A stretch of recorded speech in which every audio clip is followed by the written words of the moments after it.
Hey there everybody, and welcome back to the 5.2 Pandaria PTR. My name is Daesvail, and I'm going to switch up what I was going to put out today a little bit. I apologize for this. They were supposed to unlock the 5th part of the island today, the 22nd of February, but for whatever reason it's not out right now.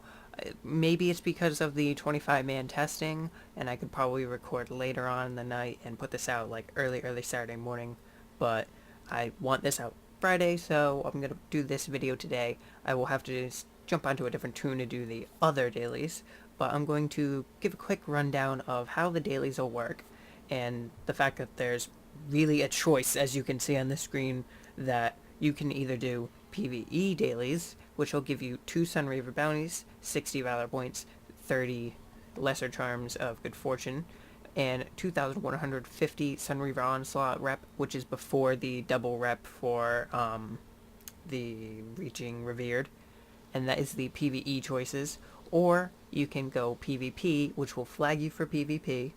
You'll get 1 Sunreaver bounty, 525 honor points, 50 conquest points, 19 Lesser Charms of Good Fortune, and 1,250 Sunreaver Onslaught rep before the rep bonus. So very cool that you can choose which way you want to go, because I know that PvPers don't really concern themselves with the dailies to get all the rep gear and everything. They're going for PvP stuff, and so most of the time for a PvP player, you might not want to do a lot of the stuff that's added in that seems just for PvE. So this will be a good way to maybe get PvPers involved with the Isle of the Thunder King, and it'll put them out in the world, and they'll be PvPing out in the world. And if you're doing the PvE quest but you're on a PvP server and you see them off to the side and you're like, oh, I could go help, and it could make for some really nice strong world PvP on this island. So hopefully that'll work out in Blizzard's favor.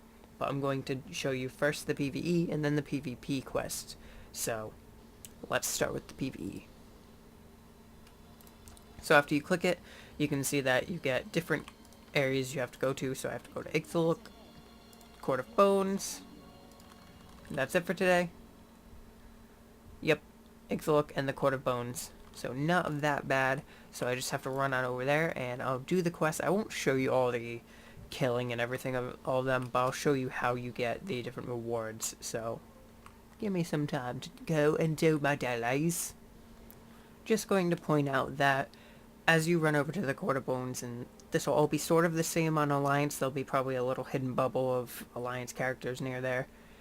You'll see that I can turn in this quest, and then I can pick up some more quests, so I can get Grave Circumstances, Into the Crypts, and Rise No More. So I'll have these 3 quests, and then I'll most likely have a quest where I will have to go and like after I turn these in, I'll get a bigger quest, and it'll give me one of the Sunreaver bounties. To make it easier, you'll get 1 Sunreaver bounty over there at Ixaluc, and then 1 here. I'm not exactly sure. Obviously I haven't done the dailies yet, but I'll show you in just a moment. But I want to show you that it's like you get the quest over there, and then you go over to this mini hub, which you can see by these white lines around on the ground, and then you'll see a bubble when you're in here. When you're in these bubbles also, I'll show you that if you aggro some mobs and you're like, oh no, I pulled too much, I'm gonna die. Well, if you go inside these bubbles, they will unaggro off of you, so it's very handy to turn in your quests very rapidly. So I did those quests really quick, and I want to show you something that you get from completing even just one of your dailies. Now, completing one of the dailies will give you a permanent buff for that day that says, participate in a Sunreaver war effort by completing a daily quest today. Mount cast time decreased by 50% and movement speed increased by 10% while on a mount. So that's very nice, and it's a cool little reward to get just for doing a daily. And it'll speed up your travel around the island as you go about and do your stuff, so you'll be able to mount up quicker, get around places quicker. I mean, obviously on a Paladin or a DK, you won't be able to really benefit from the movement speed, but you'll still be able to benefit from the mount cast time reduction. So it's very cool, and if there's a very quick quest that you can do at the very start of all your quests, you can go in, jump in, do that, and then go turn that in to finish up the rest of your quests very quickly. But I'm going to do the Philip Craig quests, and then I should be able to figure out how I get my hands on those Sun Reaver bounties.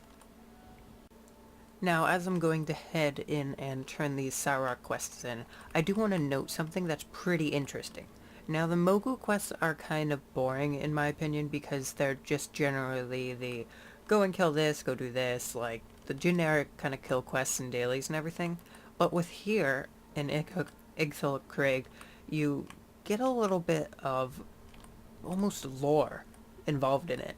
And part of what you need to do is you need to kill 10 Sarok, and then there's also another quest that you need to trick the Sarok, and in 9 of their bodies, I don't know why it's not just 10 since it would match up well, but you need to plant a Mogu weapon or Mogu magic on the body to trick the Sarok into thinking that the Mogu attack them, not the Horde or the Alliance. And as you can see here, you have to talk to the 3 different Magisters, and the first one says, they've been talking all day about the Mogu weapons they found here. They don't suspect us at all. Keep up the good work. And then the second one said, from what I've gathered, they're preparing for an attack on the Mogu at dawn. So that's really cool to see that just doing that will kind of subtly influence the natives of this island, actually, to go ahead and start a war with the Mogu almost, which is really cool. Now, that's cool. After you do these dailies, these 2 will open up. I assume that this will probably, if you completed the other dailies first, or these first, and went over to the Court of Bones, he would also give them. And so this will be how you get the Sun Reaver bounty, and you'll get, ooh, nice, 5 lesser charms of good fortune to make it up to 30. After you do, oop. Yeah, and then Conqueror's Terrace must be where you get the next one. Where is she? Yeah, you'll go into there and you'll be able to get it. So I'm going to go do these and turn them in, and I'll show you what's inside a Sun Reaver bounty, and then I'll do a quick gathering on the, what's it called, PvP dailies, and I'll tell you both a round about how much time it took me to do. So I'm going to go by the time in the videos of when I started and ended. I didn't do an actual timer, but that should be pretty accurate, as I didn't have much downtime. So yes, I am running away from a bunch of Sarok and Mogu, and the next quest I got that would give a Sun Reaver bounty was over at the Troll War Camp, over here. Or well, not over here, across from where I am right now. And 3 more quests over there. They're all really quick. They're all just like, go kill this and come back and stuff. And so it's pretty easy to go and do that and get out of there very quickly and easily. And then this one, you don't even have to go back to camp, and you can complete it. Oh, nope, there is no one more. Kill the Master of the Forge. But I will go over here and show you the ending of this, so that I'll add in maybe 2 minutes to this at the end to say how long it took for the PvE dailies, because it shouldn't take me too long to kill Atoka. I've killed him before, and he's very simple. But, you go over to Lorthermon to finish these final quests. I apologize. I thought that lightning drill and quest was the final one. So you go on over here, talk to Lorthermon. Sun Reaver bounty, and it gives me a Shanzi Ritual Stone, 8 Motes of Harmony, some gold, and a Great Pandaren Banquet. Pretty good haul, I would say, and you get 2 of those. And obviously there will be other things besides just those things in there. So maybe you'll get lucky and get something fancier. I'm not exactly sure on all of the drops from it, so you could get slightly different. But let me go kill Atoka, and then I'll start off telling you about the PvP dailies. And so now let's move on to the PvP dailies. Oh, same quest givers. Disarming Irony. Disarm the tactical mana bombs at the horde ships, the scurrying crystals, and the bridge within Dawnseeker Promontory. Has decided... Ooh! It's kinda cool. Jaina Proudmoore is giving us mana bombs to deal with. Destroy 7 mana foci at the Violent Rise. And these will mark you for PvP as long as the quests are even in your inventory, so if you want to get unmarked for PvP, you have to completely delete them. Free 5 Sun Reaver captives. I see the Corintor captives around here, so I understand what that is. And then kill 9 of them mana fiends. It's not that bad. Let's do the this first, because that'll get me the quest completion buff, which will give me the increased movement speed and mount reduction in cast time. So, where is it? Ooh. There we go. Kind of weird to see Jaina using mana bombs, even if they're tactical, because I understand that's a bridge and not Theramore, but mana bombs are mana bombs to me.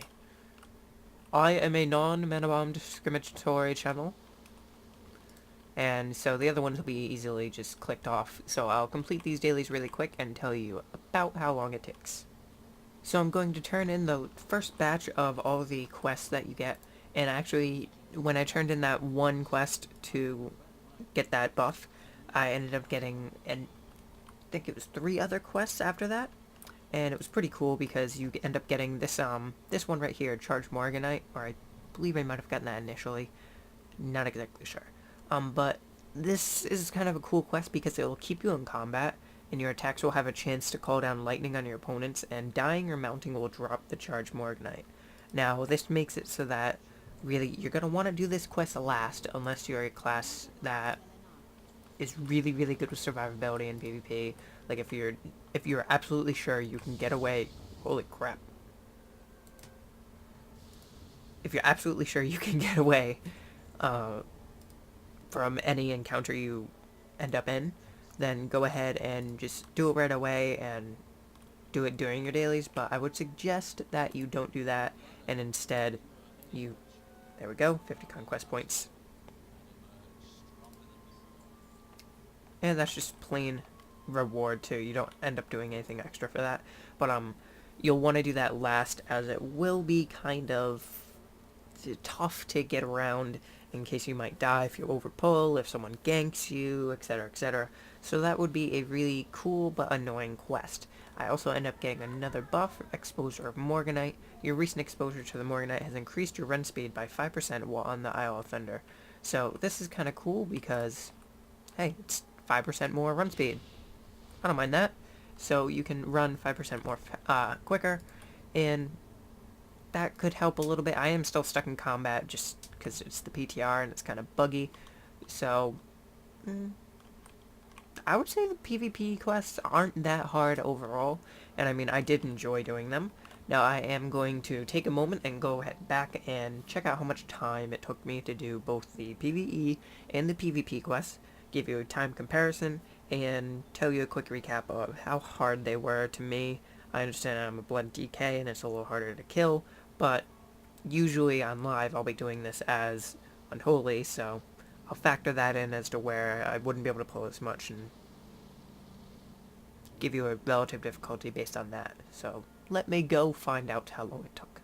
So I looked back and it took me closer to 40 minutes to do the PvE dailies, and they weren't that hard. I mean, there were some cool mobs that you had to kill. They had some unique abilities and sort of like mini boss fights because they had a decent amount of health. I think the highest health I faced was Atoka, and he has, I think it's 6 million health, but I've showed you him before. He's pretty cool, and yeah, just the PvE dailies I enjoyed. They're not that hard, and it shouldn't take you that long. I mean, it was my first time doing the PvE dailies, so I didn't know exactly where I was supposed to go, what I was supposed to do.